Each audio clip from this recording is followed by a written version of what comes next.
কৃষি সম্পদ, কৃষি।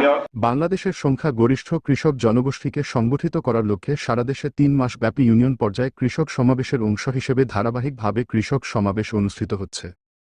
শুক্রবার ৩১ জানুয়ারি বিকেল ৪টার দিকে বাংলাদেশ জাতীয়তাবাদী দল বিএনপি কেন্দ্রীয় নির্দেশনায় মুন্সিগঞ্জের সিরাজদিখান উপজেলার ইমামগঞ্জ বাজার সংলগ্ন বটতলা মাঠে উপজেলা কৃষক দলের আয়োজনে এ কৃষক সমাবেশ অনুষ্ঠিত হয়।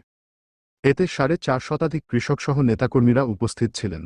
এ সময় বাসাইল ইউনিয়ন কৃষক দলের সভাপতি মোহাম্মদ আলমগীর হোসেন হাওলাদারের সভাপতিত্বে সম্মানিত অতিথি হিসেবে উপস্থিত ছিলেন মুন্সিগঞ্জ ১ আসনের সাংগঠনিক দায়িত্বপ্রাপ্ত এবং সিরাজদিখান উপজেলা বিএনপি সভাপতি শেখ মোহাম্মদ আবদুল্লাহ।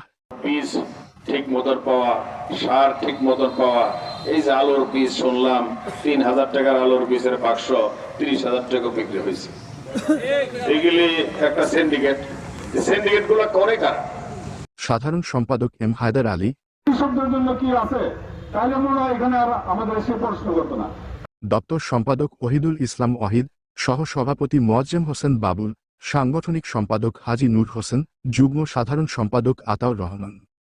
বাংলাদেশ জাতীয়তাবাদী কৃষক দলের কেন্দ্রীয় কমিটির সদস্য রাসেল ইসলাম, মুন্সিগঞ্জ জেলা কৃষক দলের আহ্বায়ক সিরাজুল ইসলাম পিন্টু, মহিলা বিষয়ক সম্পাদক মুন্নি আক্তার, সিরাজদিখান উপজেলা কৃষক দলের সভাপতি হাফেজ আলমগীর, সাধারণ সম্পাদক মোশাররফ হোসেন, সহ সভাপতি ইউনুস খান, জেলা স্বেচ্ছাসেবক দলের সাধারণ সম্পাদক মোহাম্মদ সিদ্দিক মোল্লা, শ্রীনগর উপজেলা বীরতারা ইউনিয়ন বিএনপি সভাপতি স্বাধীন মোল্লা, রসুনিয়া ইউনিয়ন বিএনপি সভাপতি খিজির চৌধুরী, বাসাইল ইউনিয়ন বিএনপি সাধারণ সম্পাদক কে এম শাহজামাল। আরও উপস্থিত ছিলেন সিরাজদিখান উপজেলা যুবদলের আহ্বায়ক ইয়াছিন সুমন, স্বেচ্ছাসেবক দলের সদস্য সচিব শেখ রাসেল, ছাত্রদলের সভাপতি শাফকাত হোসাইন রকি, বাসাইল ইউনিয়ন কৃষক দলের সাধারণ সম্পাদক মশিউর রহমান, সহ সভাপতি জয়নাল আবেদিন, মোহাম্মদ রতন সহ উপজেলা বিএনপি ও কৃষক দলের স্থানীয় নেতৃবৃন্দ।